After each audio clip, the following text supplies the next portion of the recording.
Hi everybody, welcome to my channel. For today's video, I'm gonna show you the bag that I just purchased. It's vintage LV bag. It's LV Josephine Minilin Monogram P Ember Docks and Cherry Denim Bag Vintage. So this is the bag. It's so pretty.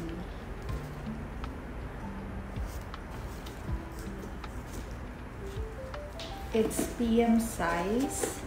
The shape is still in a good condition and everything is good.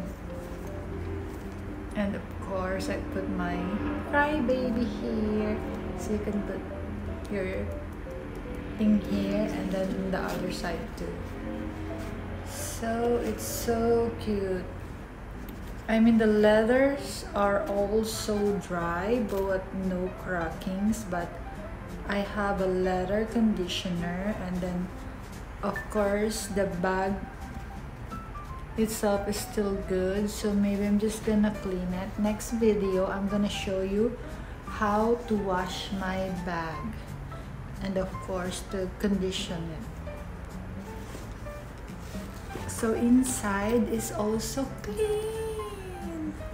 So I'm happy for my new bag.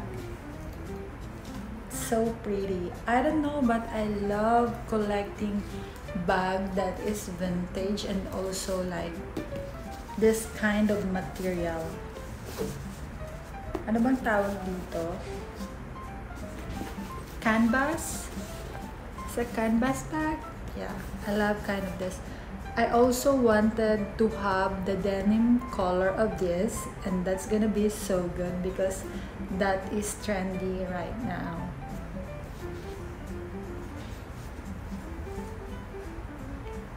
Hi!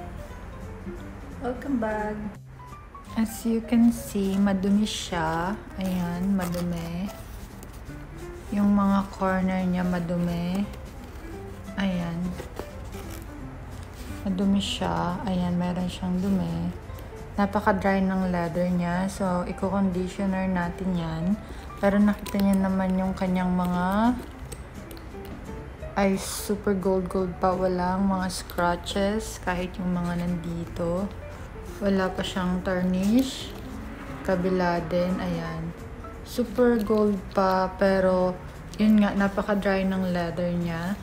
And then yung ilalim niya, yan yung kanyang mga, ayan, super gold pa. Ayan, madumi lang siya dito, kaya lalaban natin yan, mga part na madumi. So, okay na okay pa talaga siya. Even the leather here, just need a conditioner. And then, of course, the inside is all like clean. Walang foul smell. And then yung kanyang code, yung tag niya andyan.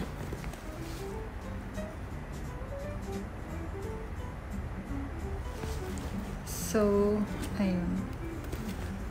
Ang ganda lang. So, satisfied ako sa nabili ko.